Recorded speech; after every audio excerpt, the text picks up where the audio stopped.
लेकिन अमीर बाप की बेटी सृष्टि पर उसकी माँ जान छिड़कती। मेरी बेटी कितनी प्यारी है, भगवान सबको सृष्टि जैसी बेटी दे। सृष्टि धीरे धीरे बड़ी होती है। एक दिन सृष्टि की सहेली कहती है, तू दिखने में कितनी अजीब सी है, लेकिन मैं जानती हूँ हम सब में सबसे अच्छी शादी तो तेरी ही होगी। तेरे पापा अमीर जो है। और बता नहीं सकते यार, दहेज तो हर कोई देता है, ये क्या ज्यादा ले जाएगी अपने पति के लिए? अरे बड़े शहर में कोठी है इसके पापा की। अरे पापा की है ना, कौन सी इसकी है? इसकी होती तब तो कोई भी लड़का इससे शादी कर लेता।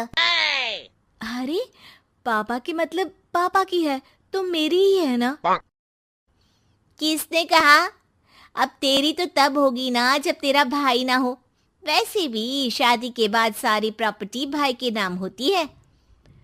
सृष्टि समझ जाती है कि उसे किसी भी हालत में माँ बाप की सारी प्रॉपर्टी को अपने नाम करना है, लेकिन कैसे? एक दिन सृष्टि का भाई शीनू कहता है, बहन क्या कर रही है? तुझसे एक बात करनी है। अरे हाँ हाँ करना, मैं तो तेरी बहन हूँ। बहन मेरी लाइफ में ना एक लड़की है, बहुत अच्छी है। मैं सोच रहा हूँ माँ और पापा से बात करूँ शादी के लिए। सृष्टि को समझ में आ जाता है कि भाई की शादी होते ही भाभी उसे एक दिन भी घर में बर्दाश्त नहीं करेगी। क्या बात है भाई, बताना कौन है वो? यार वो बहुत अच्छी लड़की है, पढ़ी लिखी है, मेरे साथ जॉब भी करती है। बस एक प्रॉब्लम है। हाँ प्रॉब्लम? क्या प्रॉब्लम है भाई? यार वो शादीशुदा है, लेकिन उसके पति ने उसे सिर्फ इसलिए छोड़ दिया क्योंकि उसके माँ बाप दहेज नहीं दे पाए। सृष्टि ये सुनकर न जाने क्यों खुश हो जाती है। अरे भाई तो क्या हुआ, लड़की तुझे तो पसंद है ना? शीनू को लगता है कि बहन उसे समझ रही है। वो इस बात से अनजान होता है कि उसकी बहन की मंशा पूरा घर हड़पने की है। सृष्टि अपनी माँ से कहती है, मम्मी मुझे तो बहुत चिंता है। पता है शीनू क्या कर रहा है? अरे क्या कर रहा है? वो तो काम पर जाता है और वापस घर आता है। नहीं ना माँ, वो यही तो नहीं कर रहा, बाकी सब कर रहा है। आपको पता है उससे प्यार है, और वो भी एक शादीशुदा लड़की से। ये क्या हो गया? मैं सोसाइटी में क्या मुंह दिखाऊंगी?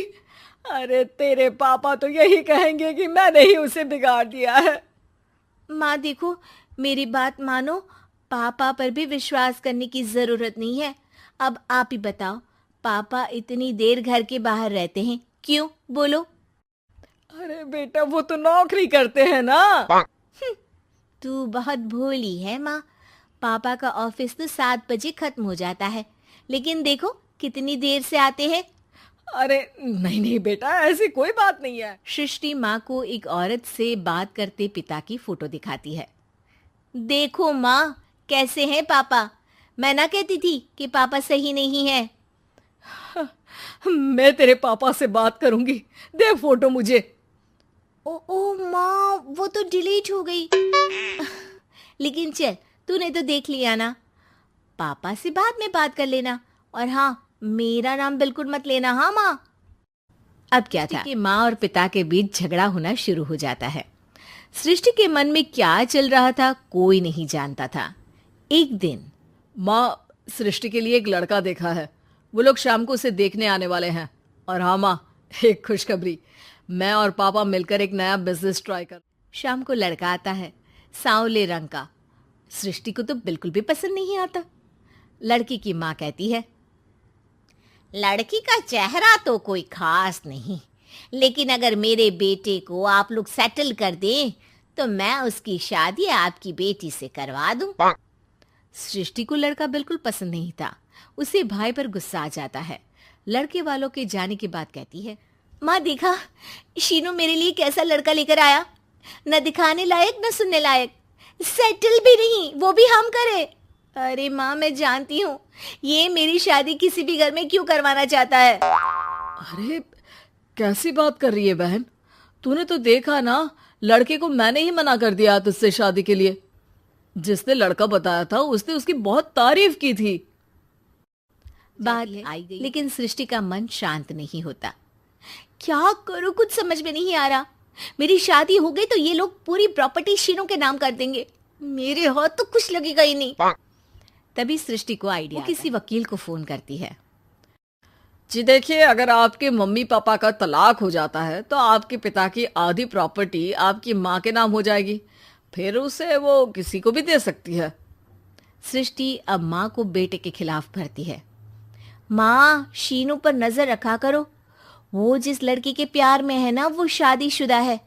यहाँ आएगी, सारा पैसा, रुपया, जमीन, जायदाद सब हड़प लेगी। पापा का भी हाल तुमसे छुपा नहीं है। ऐसा ना हो कि मैं और आप एक दिन सड़क पर भीख मांगे। हे भगवान, मैं तो जीते जी मर जाऊंगी अगर ऐसा हो गया तो। ऐसा हो गया नहीं माँ, ऐसा ही होगा। अभी समय है, आगे का सोच लो।